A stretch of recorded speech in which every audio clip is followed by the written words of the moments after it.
Questions to the Prime Minister. Mr Philip Dunn. Question number 1, Mr Speaker. The Prime Minister. Thank you, Mr Speaker. Can I first of all join you and the whole House in commending Sammy Woodhouse? It is, I think we all recognise across this House that for too long it has been difficult for rape victims to speak out.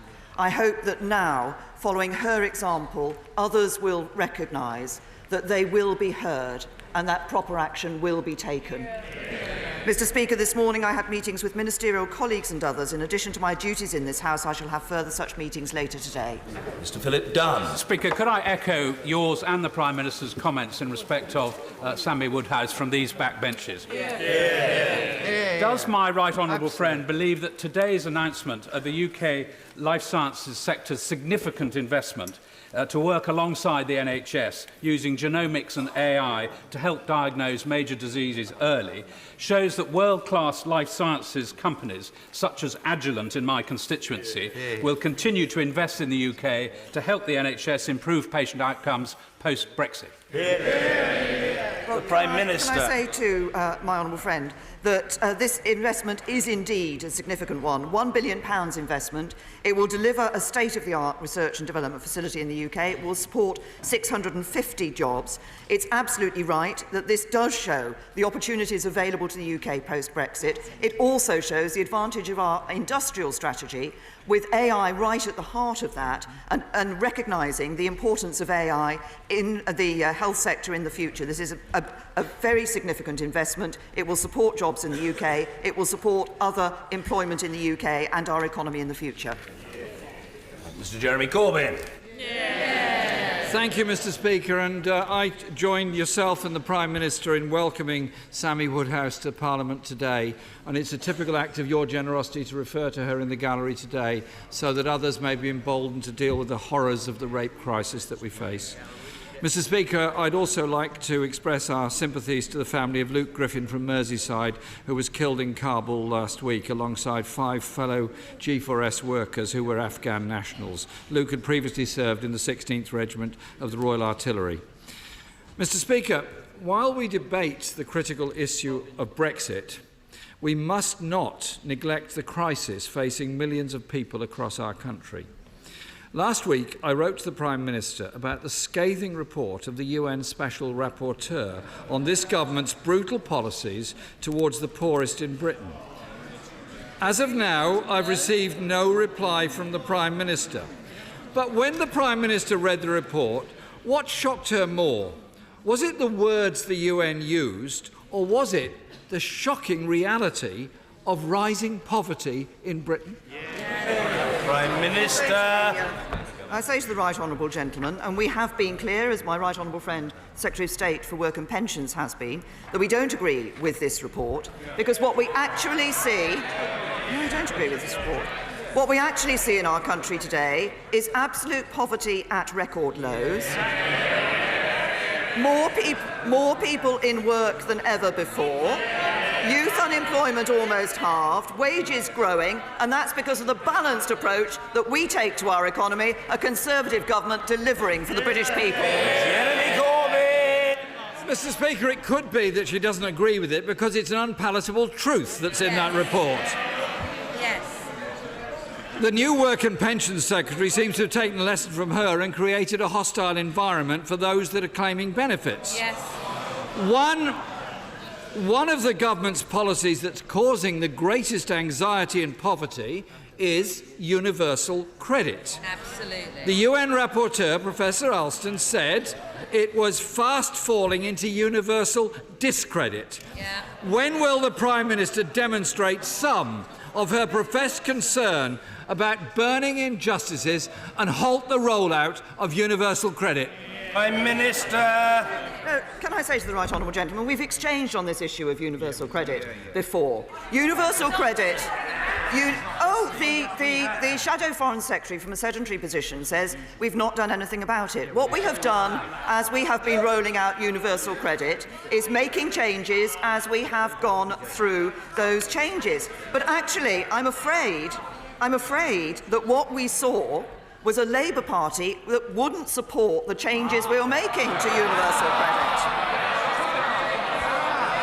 So we've listened and we've made changes. It's time actually that the Labour Party recognise that the universal credit is ensuring that we see more people in work in this country, that we see absolute poverty at record lows. And that's it, a system that delivers for people, encourages them into work, a simpler system that's better for those people who need to use it. Jeremy Corbyn. She might just care to cast her eyes over the report from the Trussell Trust. And I quote, "If the 5-week wait isn't reduced, the only way to stop even more people being forced into food banks this winter will be to pause all new claims to universal credit."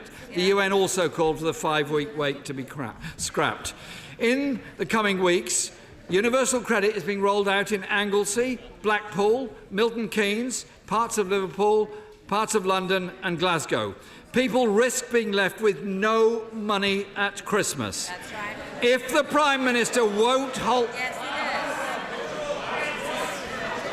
If the Prime Minister won't halt the rollout of universal credit, will she at least immediately end the 5-week wait? Exactly. Prime Minister. Can I say to the right honourable gentleman that he doesn't quite seem to understand how the system actually operates? No one has to wait for money if they need it. We've made advances.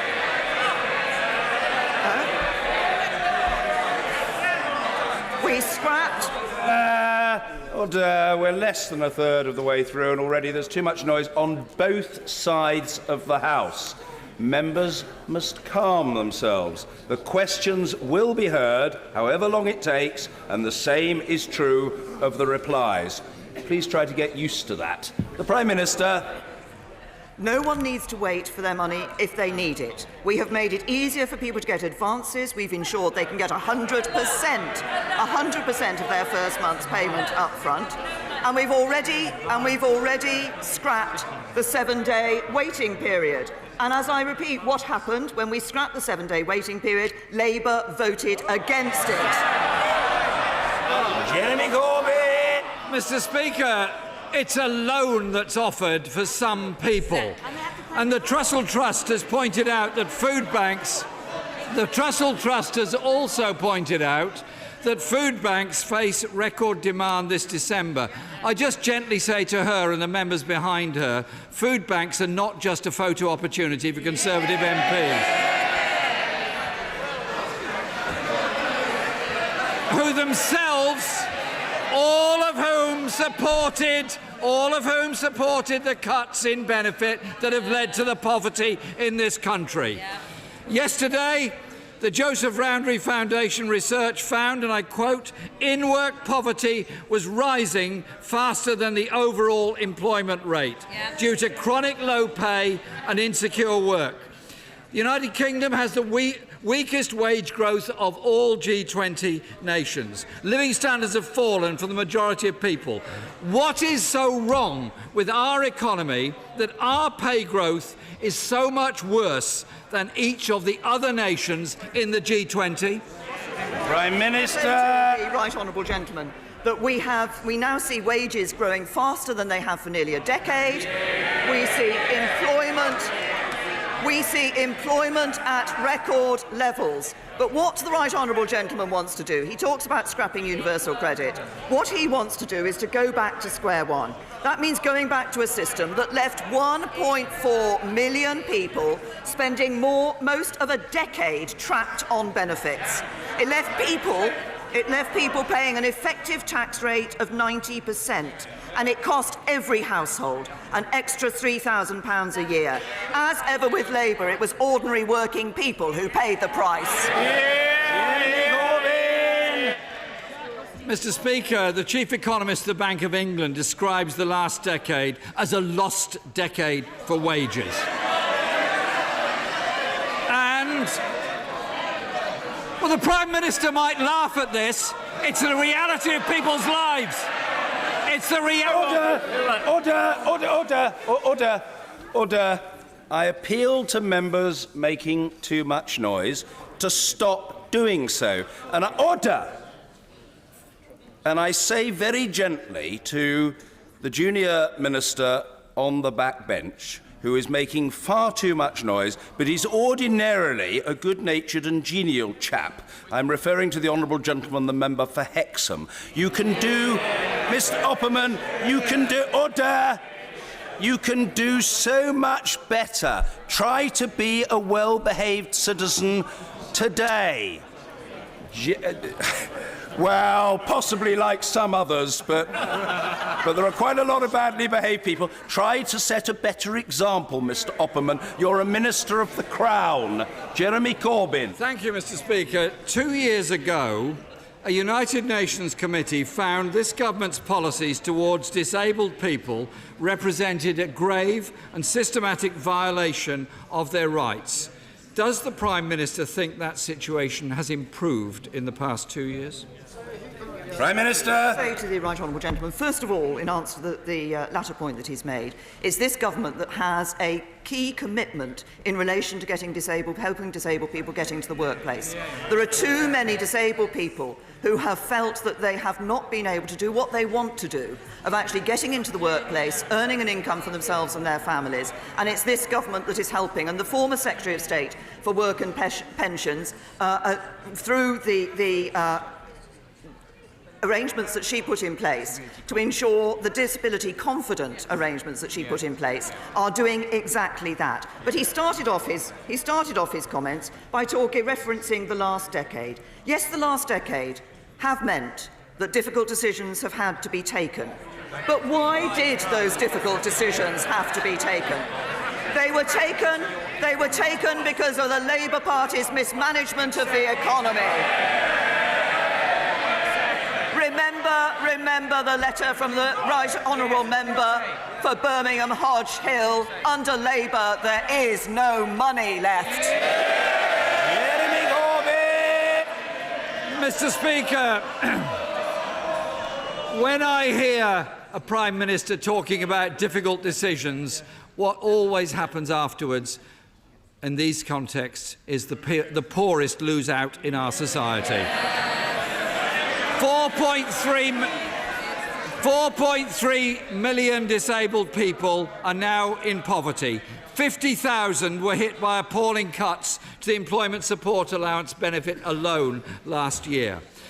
This government labelled disabled people scroungers. It called those unable to work skivers. It created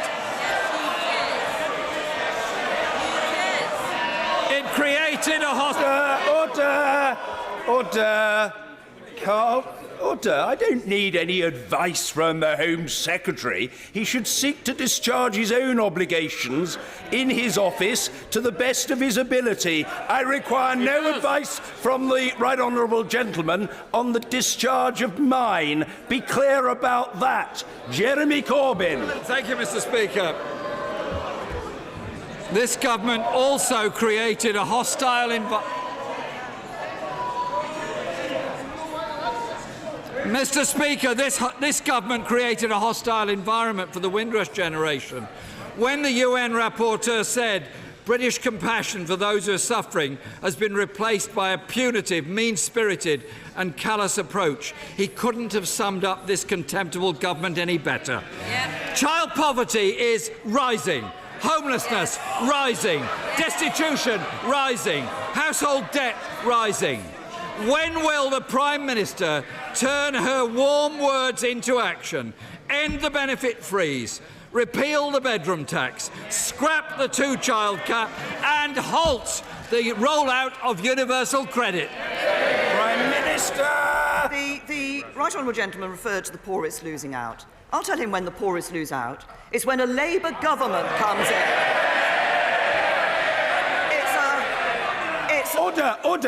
Order! The finger-pointing and yelling and braying must stop. I understand that passions are running highly, but on both sides of the House, we need to have some sense of decorum. The Prime Minister. It's when a Labour government comes in. What this government has done, we've introduced the national living wage. Conservatives, not Labour.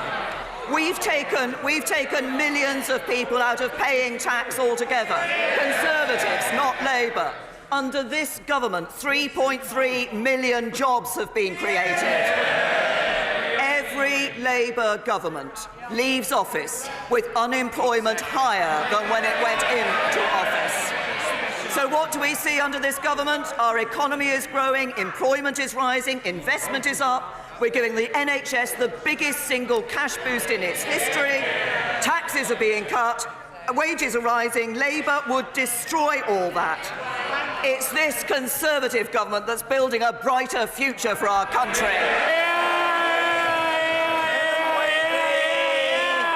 Helen Whately. Thank you, Mr. Speaker.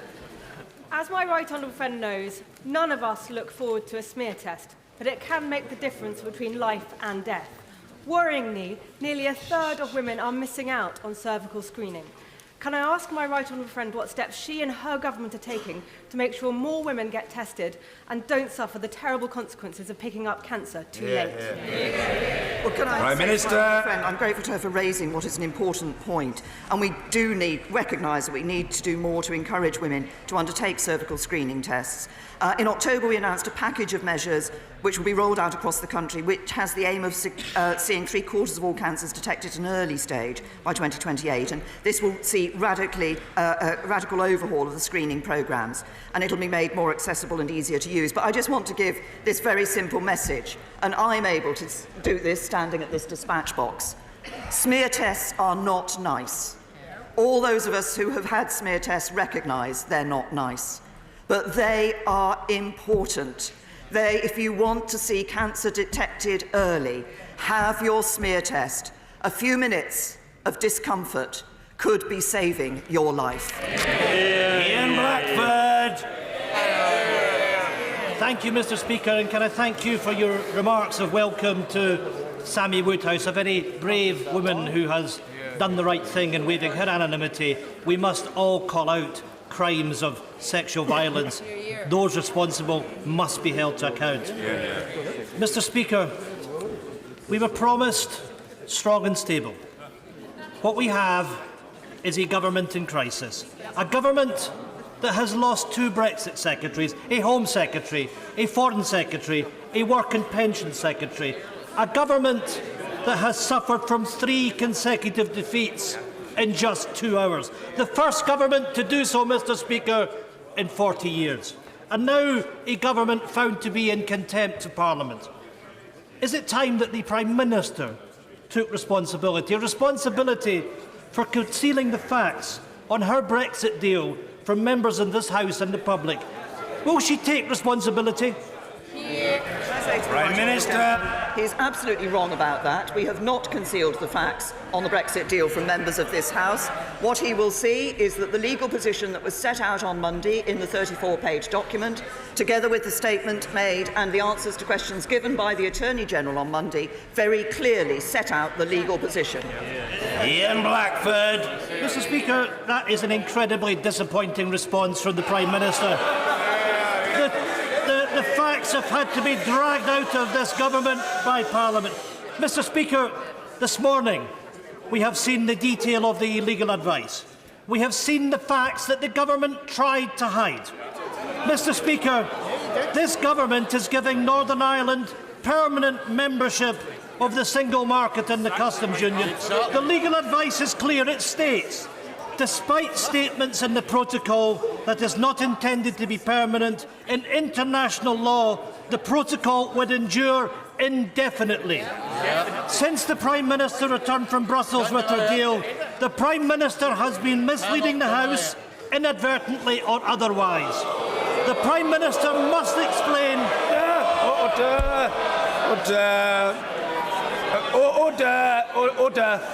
Order. There can be no suggestion of otherwise.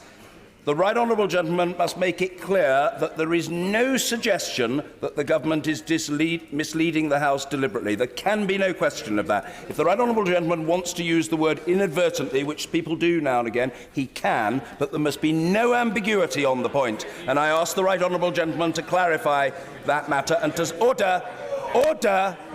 No, I don't need any advice from anyone. I know exactly what I'm doing, and the right honourable gentleman must comply. Mr. Ian Blackford. Mr. Speaker, I did use the word inadvertently, and I repeat it. Since the Prime Minister has returned from Brussels with her deal, the Prime Minister has been misleading the House, perhaps inadvertently. The Prime Minister...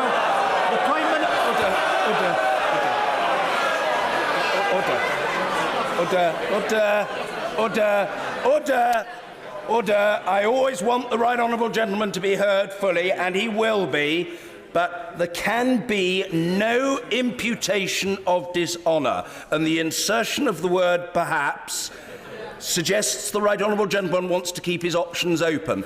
The option of imputing dishonour does not exist. That word must now be removed. Please rephrase, continue and complete. Briefly, Mr Ian Blackford. Mr. Speaker, I say again inadvertently.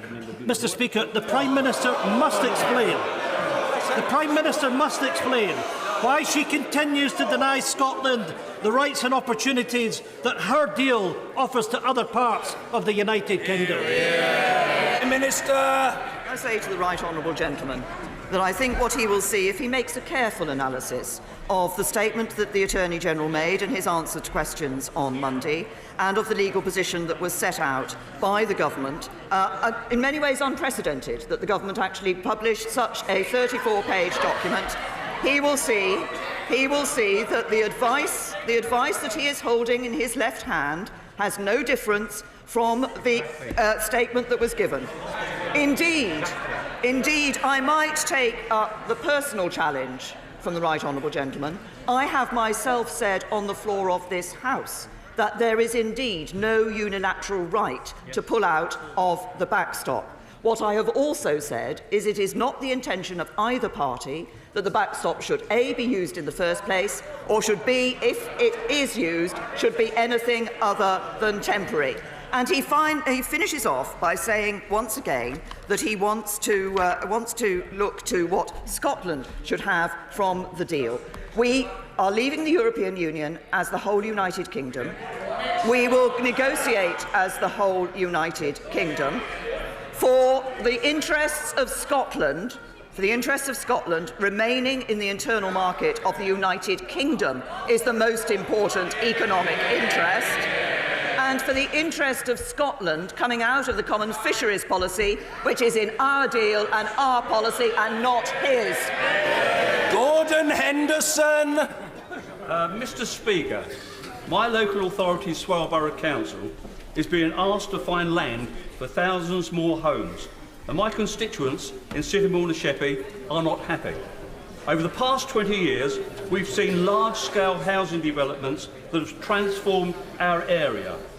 We feel we've already accepted more than our fair share of new housing. So will my right honourable friend, the Prime Minister, urge her ministers to take steps to reduce the housing targets being imposed on Swale? Prime Minister. Can I say to my honourable friend, I absolutely recognise the concern that he raises and the fact that often people are concerned when they see proposals for new development in their areas.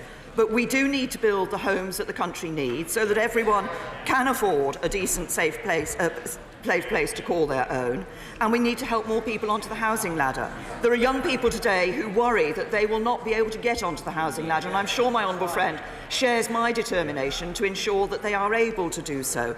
And I'm pleased to say that in the last year we've delivered over 222,000 new homes, the highest level we've seen in all but one of the last 31 years. But I'm sure that my right honourable friend, the Communities Secretary, would be happy to meet with my honourable friend to discuss his local issue further.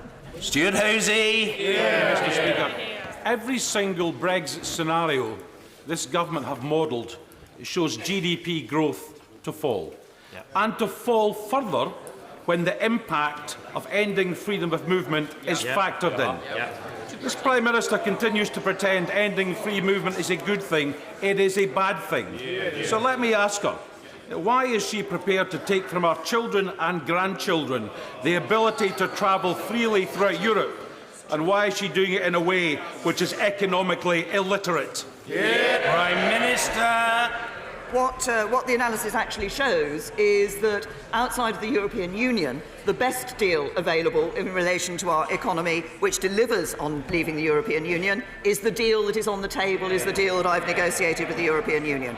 When people voted to leave the European Union, one of the issues they voted on was bringing an end to free movement once and for all, and that is what this government will deliver. Alex Chalk. In its November survey, local homelessness charity P3 recorded that there were 2 rough sleepers in Cheltenham. 2 too many, of course, but a dramatic reduction on the previous year. Does my right honourable friend agree that this shows the value of social impact bonds which provide vital one-on-one support to people with complex needs? And will she support and congratulate the vital work of charities CCP and P3 who make such a difference to vulnerable people in our country? Prime Minister. Can I say to my honourable friend that he raises a very important issue, and yet we are all concerned about the question of rough sleepers. But as he says, it's about finding the solutions and the ways through that is important. And I'd like to commend him for the excellent work he's been doing and campaigning on these issues on homelessness, rough sleeping and social impact bonds. And I'd like to congratulate P3 and CCP in Cheltenham. I think the rough sleeping social impact bond, which is designed to support individuals who've spent a long time within the homelessness system and to reduce rough sleeping in the long term by helping them to access the support and services they need, is a very important step forward. And I congratulate those organisations for the work they've done in his constituency. Kevin Brennan. Thank you, Mr. Speaker. Point 6 of the Attorney's legal advice shows that the Prime Minister has not only breached her red lines on the single market, but also on customs. Doesn't it mean it's even less likely that her deal will pass through this House? Constitutionally, that should mean a general election, but if not, isn't the way to resolve this to have a public vote on her deal? Why can't she see that, and why can't she say that? Prime Minister. Can I say, if the Right Honourable General looks at the arrangements that we have in place for the future relationship between the United Kingdom and the European Union, it is clear that we will not be in the single market and we will not be in the customs union. What we will have is an ambitious trade agreement which enables us to reduce those, and we will continue to work for frictionless trade at the border. It's an ambitious trade agreement, unlike any other that has been given to any other advanced economy. It's the most ambitious trade agreement that any advanced economy has with the European Union. That's good for this country and it's good for jobs in his constituency. Mrs. Pauline Latham. All young people have to stay in educational training until they're 18 now. Isn't it time we raised the age of marriage in this country from 16 to 18, as we ask other countries to do? Prime Minister. My honourable friend, I think the numbers of people who are marrying in England and Wales at 16 or 17 are very small and actually continue to decline.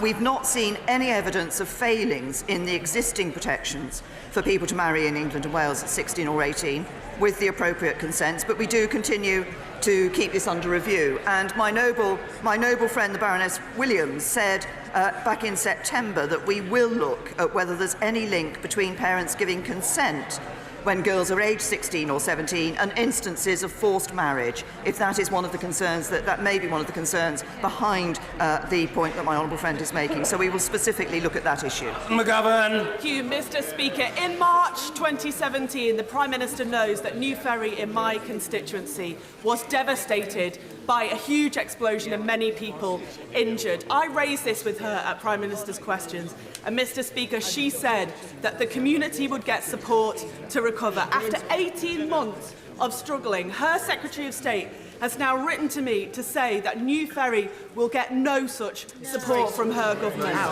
So was I wrong, Mr. Speaker, to take her at her word?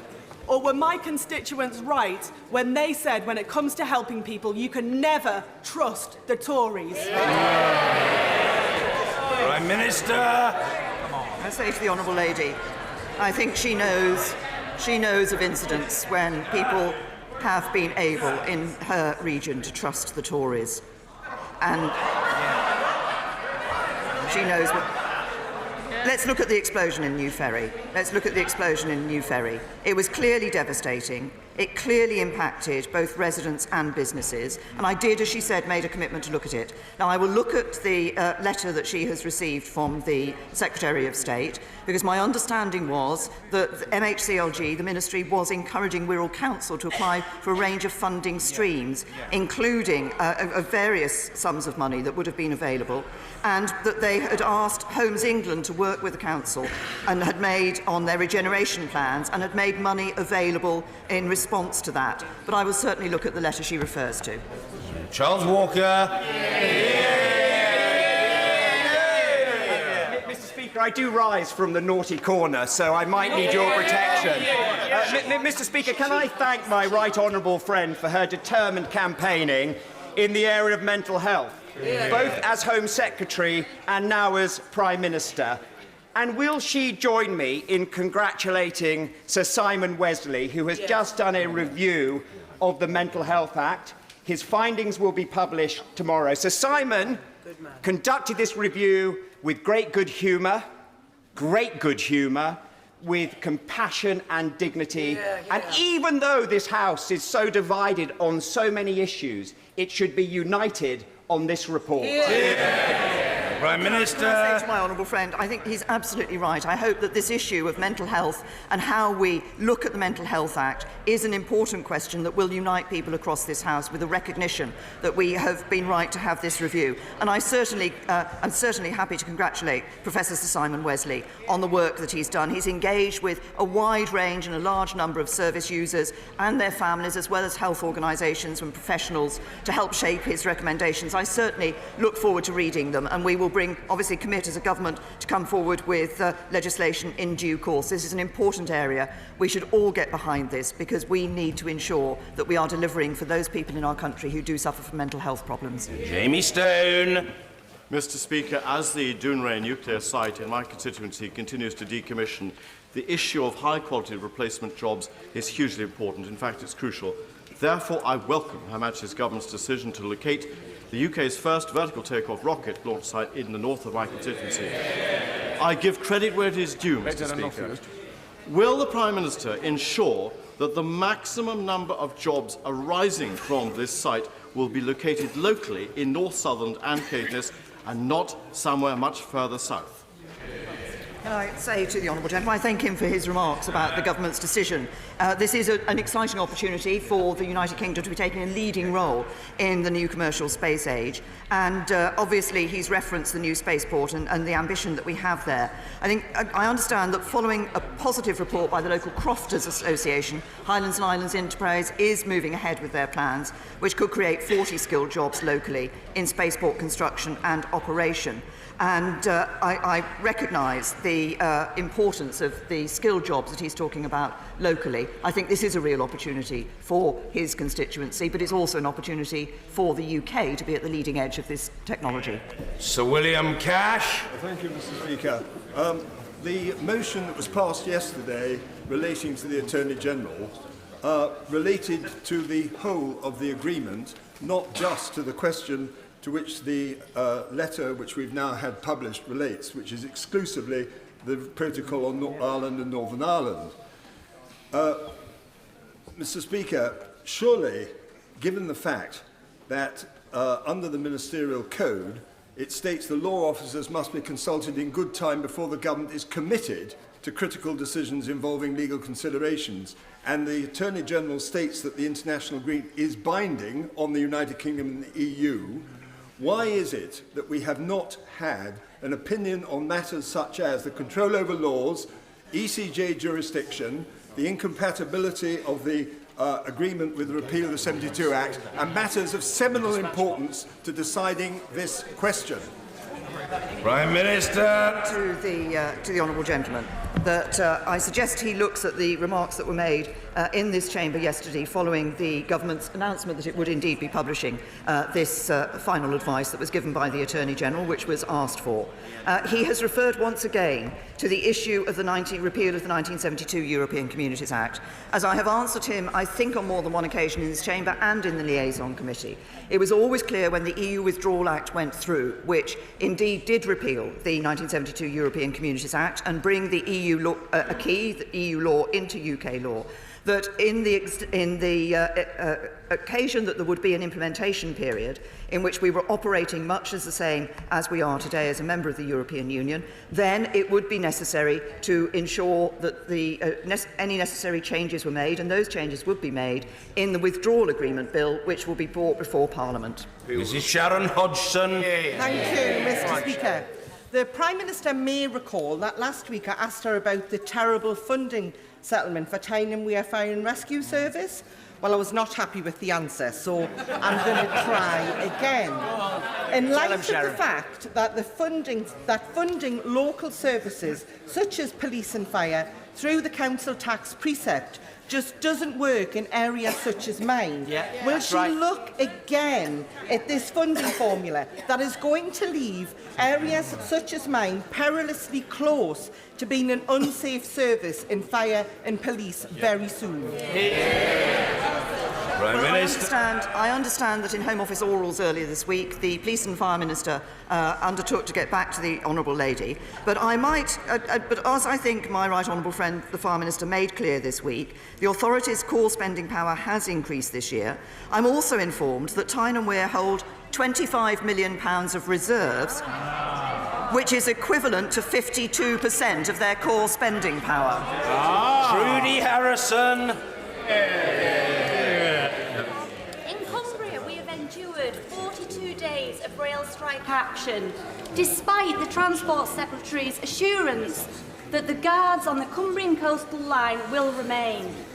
Will my right honourable friend, the Prime Minister, condemn the actions of RMT, which have left vulnerable people without public transport and businesses suffering in the run-up to Christmas?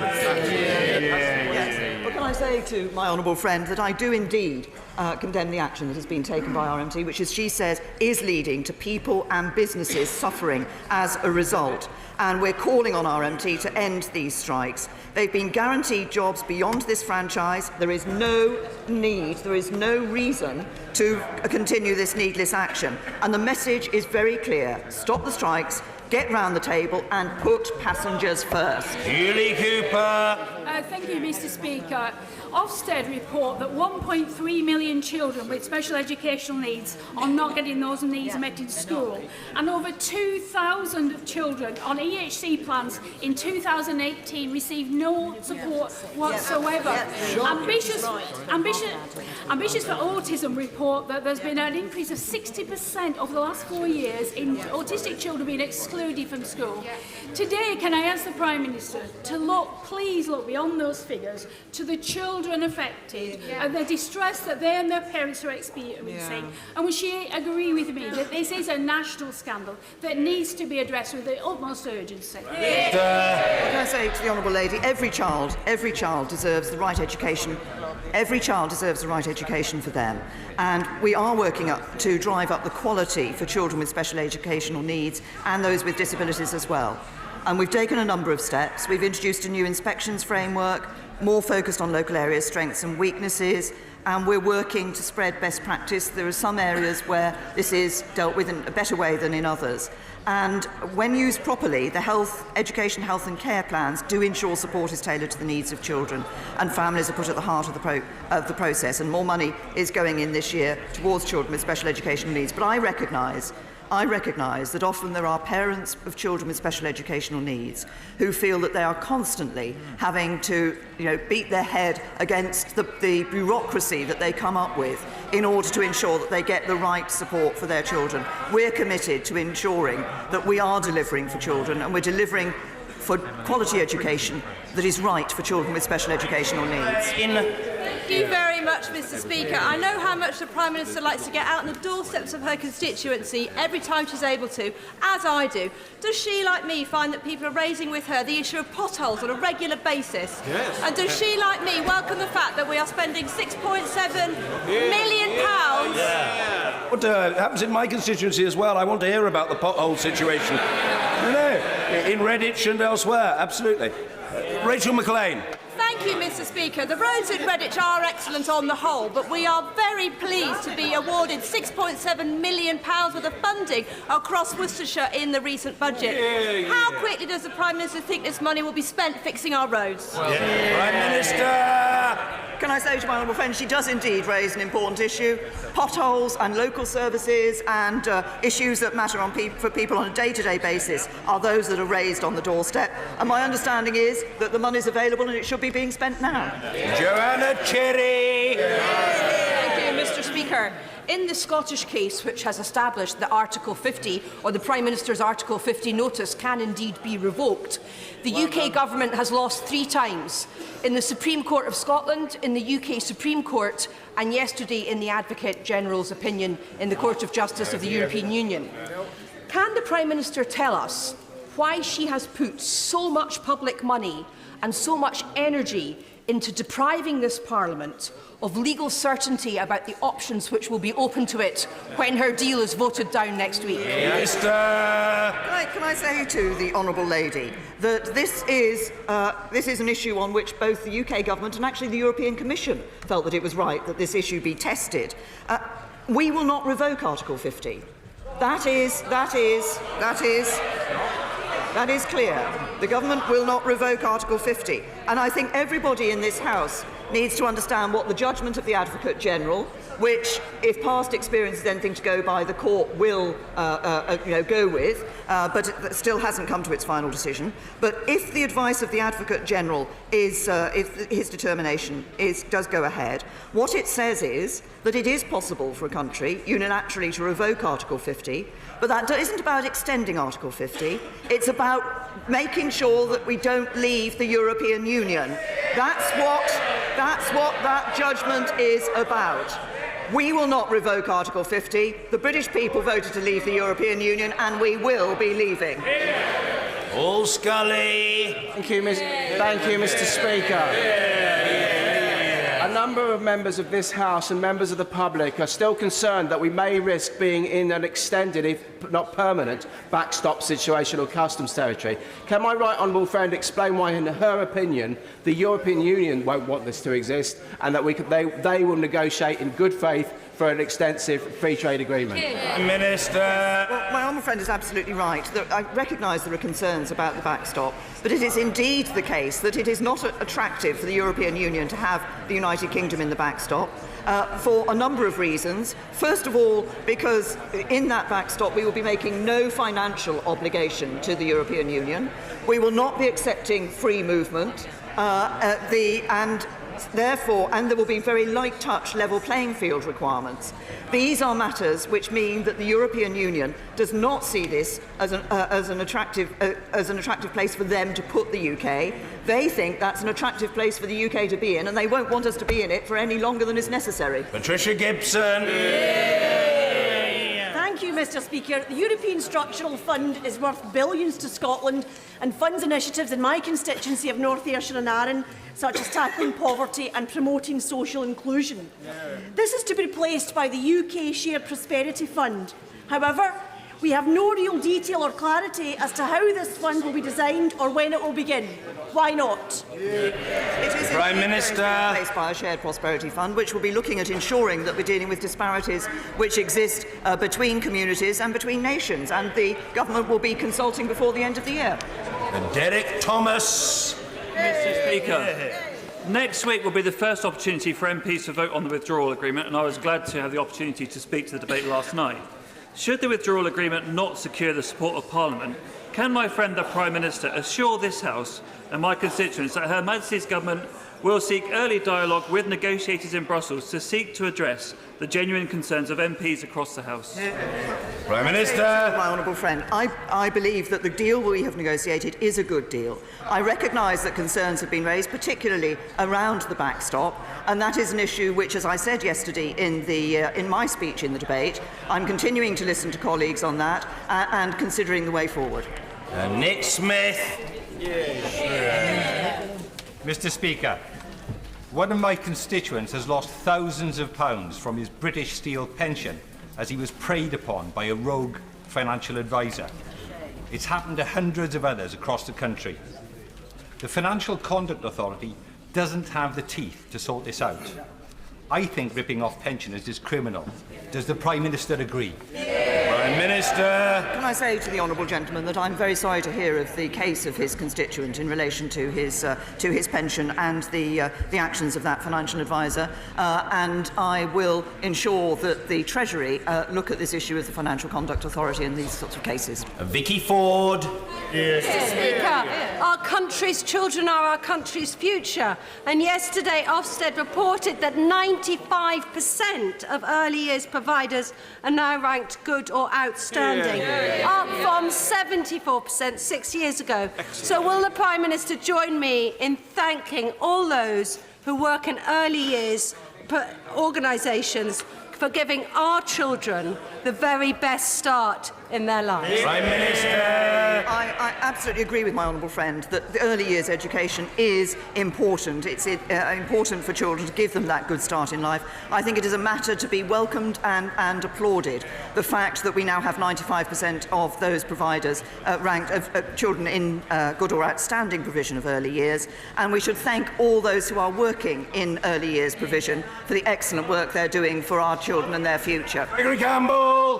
Thank you, Mr. Speaker. This morning's legal advice refers to the backstop as permanent arrangement and will endure indefinitely, a repeat of previous assertions that were made. Does the Prime Minister agree at this last moment that the entire premise of the backstop has been based on a false assertion? It is a practical, physical, political impossibility under any circumstances for a hard border to emerge on the island of Ireland. Why has she allowed that to be used as a negotiating ploy by the EU against the United Kingdom? Prime Minister. Honourable gentlemen, this is not a negotiating ploy by the European Union against the UK. What it is our commitment as a UK government to the people of Northern Ireland. He says that the political assertion that there will be no hard border is sufficient to give people reassurance for the future. I say no. What people want to know is that arrangements will be in place. It doesn't have to be the backstop. The future relationship will deal with this. The extension of the implementation period could deal with the temporary period. Alternative arrangements could deal with it. But people need to know. People need to know it is beyond a political assertion that there is that commitment there to the people of Northern Ireland to ensure that we have no hard border. Blackman.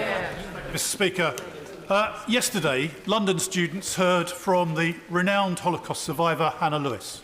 She described the horrors of Europe's darkest hour. And as we celebrate the festival of Hanukkah, does my right honourable friend agree with me?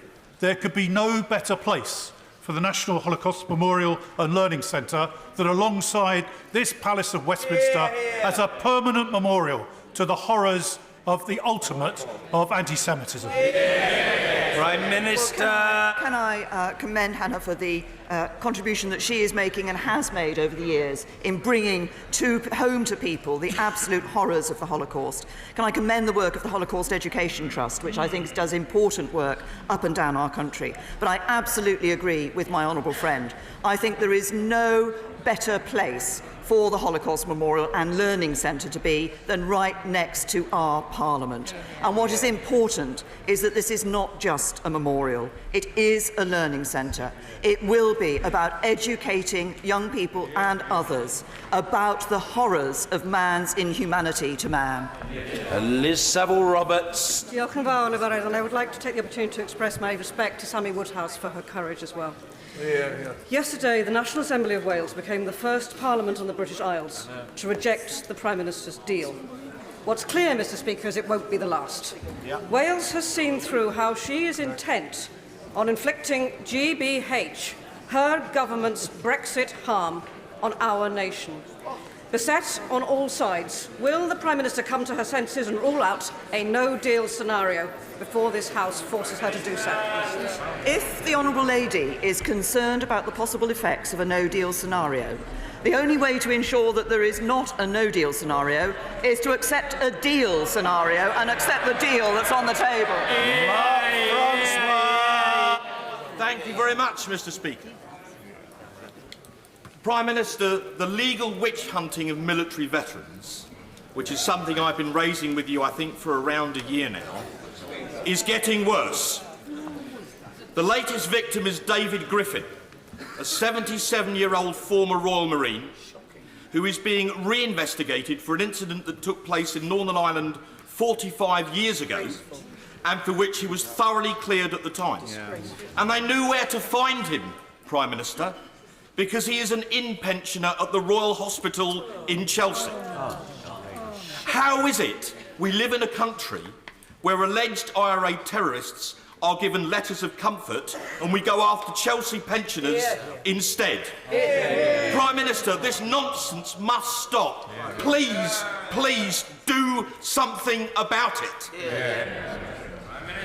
Can I say to my right honourable friend, obviously he raises a particular case which will have touched everybody across this House, but he also raises the contrast of the treatment of veterans with terrorists.